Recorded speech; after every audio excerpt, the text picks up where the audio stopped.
Hi there. I want to talk to you about happiness for the next couple minutes. And I was at a meeting tonight and I was deeply moved at that meeting. And as I was driving home, even though it's 10 o'clock at night right now, I thought I'm going to jump in the studio. I'm going to record this quick message, and there's not much preparation involved. So I'm truly going to speak from my heart. My passion and my mission to help you unleash your greatness within. My heart goes out to the underdogs that's on their way. If you think you can go from good to great, okay, let's motivate. GreatnessWithin.com. TJ Hoisington. GreatnessWithin.com. You know, when I was a boy, money was often tight. I remember there were 8 kids in my family, and my dad was in the military, and oftentimes the money was tight. And I remember one Christmas was a little smaller than the others, and I was embarrassed to go to school without being able to show that I got something new over the holidays. And so I remember I took these old loafers that I had, and they were gray, and I loved them. They were comfortable, and I thought, I'm gonna make them look brand new. I'm gonna paint them with latex white paint, and I'm gonna have a brand new pair of white shoes. I'm gonna wear them to school, and then I'm gonna be able to say, yeah, I got these brand new shoes. And that's exactly what I did. Until I looked down halfway through the day, and I noticed the latex white paint was cracking, and there was dirt and dust collecting in the crack, and those shoes looked horrible. I had destroyed those shoes, and I was embarrassed. I remember that bothered me, and I remembered later, as a teenager, I would write many goals down, and I found an old list of goals, and I noticed that the last goal on that list was to one day have nice clothes. And so I made that one of my goals, to have nice clothes. And then I remember I was doing some research years later, and I heard someone say, things are soulless. Let me say it again. Things are soulless. Now, when I heard that, it seemed to ring true, but there was no meaning behind it, and so I sort of just put it in the back of my mind. And then I went through those 5 years of building my business years ago. Those first 5 years were painful. They were humbling. They were tough. Sometimes I didn't know when I looked down that tunnel if that was a train coming toward me or if that was the end of the tunnel. I mean, it was a painful 5 years, but I grew a lot in those 5 years. 5 years went by. In my darkest moment, I wrote my first book. To make a long story short, that book became a bestseller, and it seemed like almost overnight. Here we were living in the basement of my parents' house, and almost overnight, my world literally changed overnight. I was speaking all over the world. Book sales were happening. The money was coming in. It was awesome. You know, I remember on a couple of occasions over the years earlier, I remember pulling up to speaking engagements in that old Camry we had, going in and talking about high achievers and success, only to walk out to my car with the CEO or the vice president who invited me to speak and see me walk to my poor little car.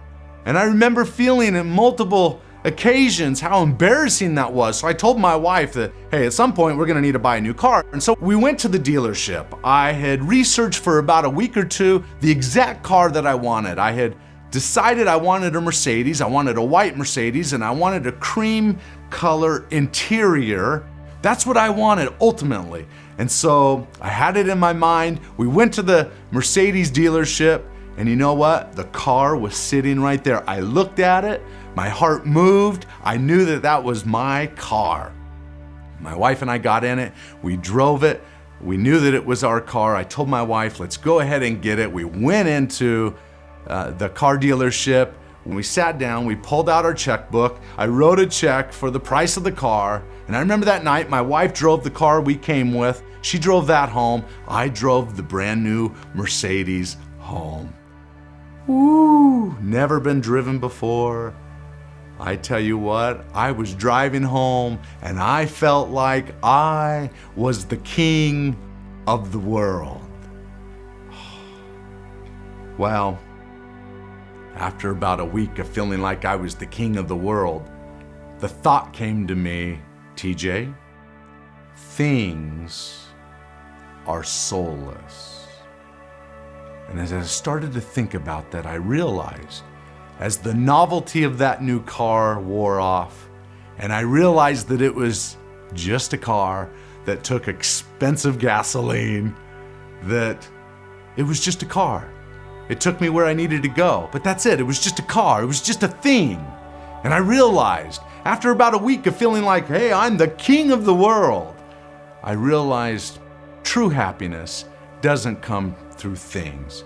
True fulfillment doesn't come from the things of our life. Now listen, I love nice things. I love the fact that I have VIP access into areas. I love the fact that I sit first class on airplanes. I love the fact that I can go to nice restaurants. I love the fact that I'm able to do and travel around the world. I love my, Mont Blanc pens. I love my watches. I love those things. But listen to what I'm saying. Those things don't bring long-term happiness.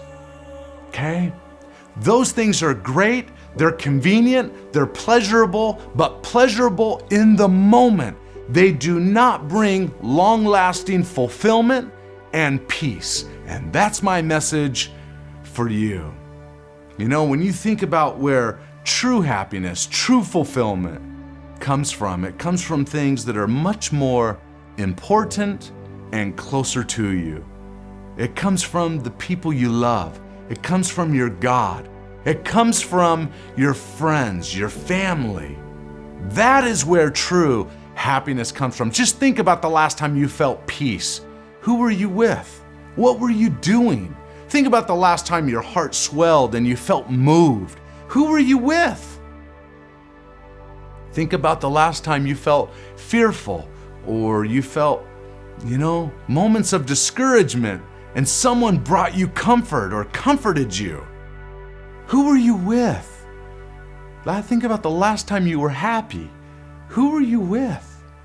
That's where true happiness and fulfillment comes from, is living the good life, living a life in alignment with your values.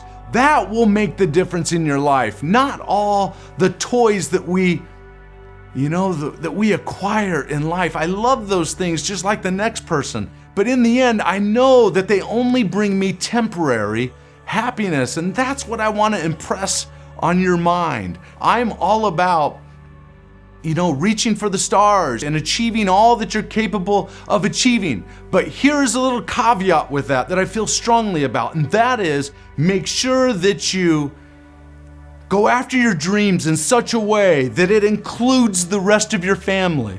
I know what it's like to have people that you love and who love you leave you. Not my wife and not my children, but people in my extended family. I know what it's like to have pain in my life. I know what it's like to have failures and have to struggle to bounce back. I don't know where I have found you today, but what I do know is that if you will momentarily suspend reality, get outside yourself for just a moment and look out toward others with an effort of wanting to lift their lives, of blessing their lives, of benefiting their lives. There's the law of reciprocity, and that is what comes around goes around, which means it's sort of said this way, right? That if you want something bad enough, if you will first give it away, you will get it tenfold in return. I have found that to be true. And so if you have pain or frustrations in your life, step back and give that thing that you want more of. And you will be blessed, and you will find not only fulfillment in your life, you will find long-lasting happiness, and most importantly, peace. Peace, be still. When you are doing the right things, when you're willing to change a generation of challenges because of your desire to be a better person, then the world changes. Seek for goodness. Have humility. Be quick to forgive and to forget. And lastly, tell those people that you love them. Actually verbalize it. It's one thing to hug someone. It's one thing to give them a wink, but make sure that you say it. Words are powerful, and words can build and words can destroy, and unsaid words can also destroy. Okay, my hope for you is that going forward, that you'll look at your world a little differently, that you will reach for the more important things, the higher values in life, and you will find that you'll be more happy, more peaceful, and more fulfilled. Okay, I hope this was useful for you. I hope that it was a good reminder as I just kind of spoke from my heart. All right, enough for tonight. I'm about to go to bed.